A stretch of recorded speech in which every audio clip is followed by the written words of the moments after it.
qui en fait, encore une fois, n'a aucun compromis avec une version de console de salle. On entend beaucoup des gens qui travaillent sur des consoles portables et qui vous disent ah, on ne peut pas faire ça parce que c'est une portable, on ne peut pas faire le style de caméra, on ne peut pas faire ci. Et la plupart du temps, c'est vraiment des excuses. C'est vraiment quelque chose où si on passe le temps, si on fait si on met la technologie qu'il faut, surtout sur PSP, il n'y a aucune raison qu'on ne puisse pas faire exactement les mêmes genres de choses qu'on peut faire sur une console de salon. Un exemple parfait de ça, c'est le jeu bien sûr se passe dans certains endroits qui sont les mêmes que la ville par exemple est la même que dans Jack 2. Et donc bien sûr ce qu'on a fait, c'est qu'on a réutilisé les meshs de la version PS2, donc de Naughty Dog. Par contre, ce qu'on a réussi à faire sur la version PSP, c'est que les textures sont de plus haute résolution que la version PS2. Donc c'est vraiment pour montrer qu'en fait, la PSP en tant que plateforme, non seulement on peut faire des jeux qui sont aussi bien que sur PS2, mais on peut aussi faire beaucoup plus. C'est une plateforme qui a vraiment énormément de potentiel et qui, même si elle est très différente de la PS2 au niveau du hardware, au niveau de la manière dont on approche la programmation, a vraiment un potentiel énorme. Et donc, pour nous, Daxter, on a approché le projet exactement un peu comme Naughty Dog approche leur jeu quand on a fait le premier Jack Theater, c'est-à-dire qu'on a visé le plus haut possible. Et qu'on s'est dit, on va voir exactement comment ça se passe, on va pas se limiter à quoi que ce soit, on va faire le jeu exactement comme si on faisait une version de console de salon. Et en fait, le résultat final, après, je pense, parle de lui-même. Puisque effectivement on a un jeu maintenant qui je pense va vraiment ouvrir la porte sur PSP en tout cas, un peu comme le premier Jack et Daxter avait fait sur PS2, et montrer aux gens ce que la plateforme est capable et ce que vraiment les jeux PSP devraient être. Le jeu en lui-même, Daxter bien sûr prend place entre les deux premiers épisodes, c'est-à-dire qu'au début de Jack 2, Jack est arrêté alors qu'ils atterrissent à Abbeville en français. Ils atterrissent à Abbeville, Jack est arrêté et mis en prison, et Daxter en fait se retrouve tout seul. Et Daxter étant Daxter, il passe une bonne partie de son temps à errer dans les bars et à raconter des histoires. Et au bout d'un moment, on commence à se dire qu'il n'a plus beaucoup d'argent et qu'il faut bien qu'il arrive à trouver quelque chose pour survivre et pour peut-être essayer finalement de trouver où est Jack. Et donc dans notre histoire, un peu par erreur, il atterrit avec un job d'exterminateur d'insectes, parce que Abbeville est infesté en fait par des metal bugs. Et les metal bugs en fait c'est des versions un petit peu plus petites des metalheads, c'est-à-dire que dans l'histoire, on sait bien sûr que dans Jack 2, les metalheads ont essayé d'infester la ville, et donc ils envoient dans notre jeu des petits insectes qui peuvent s'infiltrer partout et un peu commencer l'invasion. Et donc pour son job d'exterminateur, Daxter en fait récupère deux armes qui sont, comme vous avez pu voir avant quand vous jouez, qui sont comment dire en français, la tapette. Ouais, tout à fait, merci beaucoup. La tapette électrique, pas une tapette. Pas la tapette de base, non. Pas la tapette de tapette. Non. Voilà, la tapette d'homme. C'est vachement intéressant au niveau d'animation d'arriver à quelque chose qui rend bien. Ça permet en fait pareil de mixer en fait nous au niveau des mécaniques de plateforme, de mixer différents éléments, de ne pas faire juste que des sauts ou du planage. Je parlais des niveaux tout à l'heure, donc on a à peu près 18 niveaux qui sont des niveaux de plateforme traditionnelle. On a aussi des niveaux où Daxter utilise des véhicules, c'est-à-dire qu'il va dans des endroits à l'extérieur d'Abbeville et va en fait pour disséminer de l'insecticide sur des plantes ou pour poursuivre des insectes qui sont un peu plus gros que les insectes traditionnels.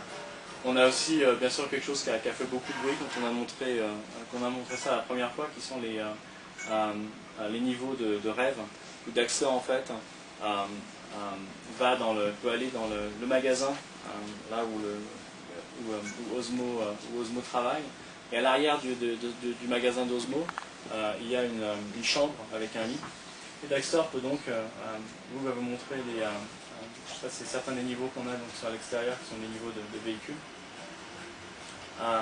Et donc si Daxter est fatigué et s'assoupit sur le lit, il va en fait dans ses rêves.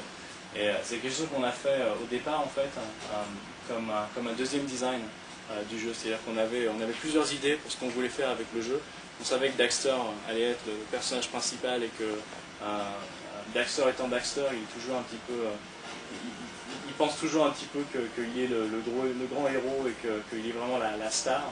Et donc on avait un design qui faisait que Daxter en fait était dans ses rêves et que ça nous permettait d'utiliser des références contemporaines, tout ce qui est pop culture ou les choses comme ça. Et on aimait tellement le principe qu'en fait ce qu'on a fait c'est qu'on l'a gardé.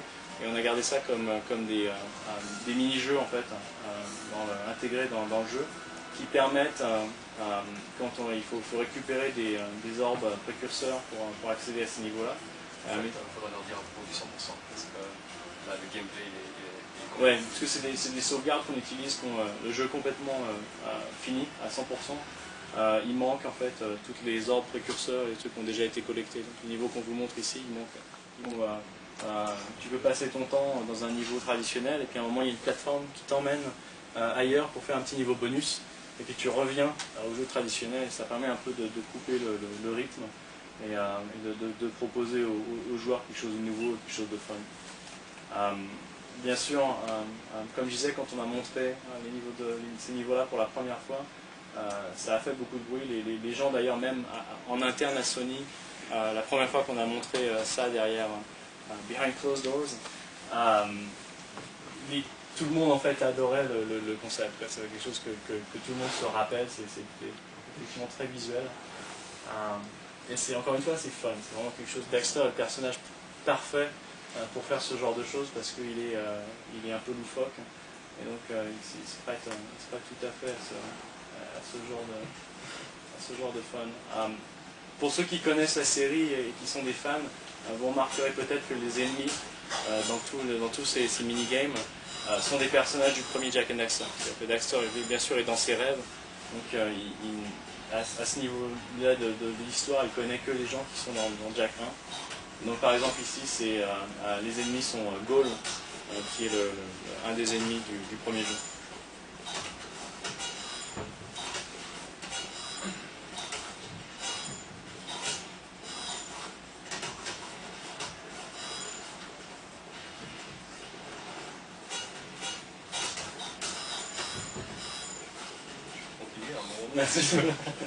À demain. Tu veux en montrer un autre? Ok. Faire tu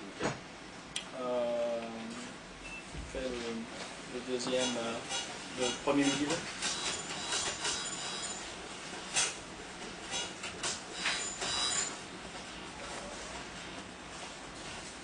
Donc niveau de plateforme traditionnelle, niveau avec des véhicules, niveau de... Qui es-tu? Pourrais te demander la même chose. Si tu veux le savoir, je suis Tarine. Laisse-moi deviner. Tu es l'un de ces piètres exterminateurs qui pensent qu'il peut encore nettoyer la ville. J'ai un scoop chez lui. Ces nouveaux metal bugs sont trop nombreux pour toi. Alors prends ton petit jouet et rentre chez toi. J'ai aussi un scoop pour toi. T'es trop sexy quand tu t'énerves. On a affaire à un problème très sérieux ici. Tu veux aider? Voilà avec quoi les grandes filles s'occupent des insectes. Tu t'occupes de ça, moi je vais faire bouger cette grue. Tu t'en sens capable? Ok, baby, je suis ta partie. Regarde-moi bien, côté. Hé, fais attention, tu fais gicler ce truc, cowboy.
off, I say. Farewell!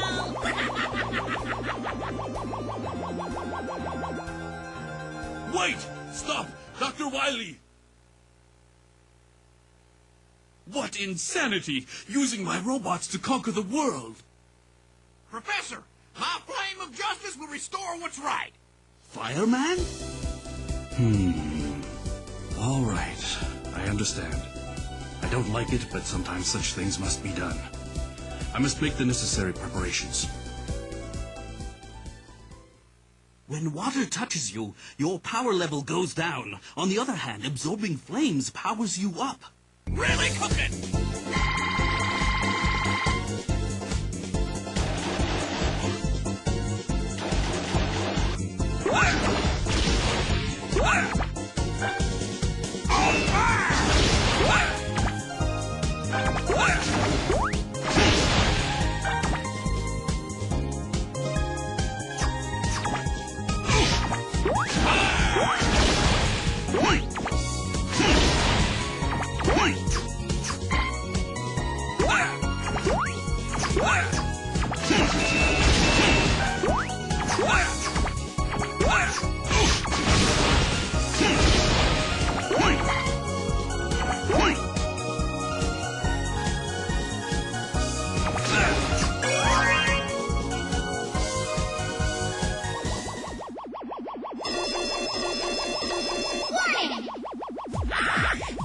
You follow me! I don't have time to fool around with the lights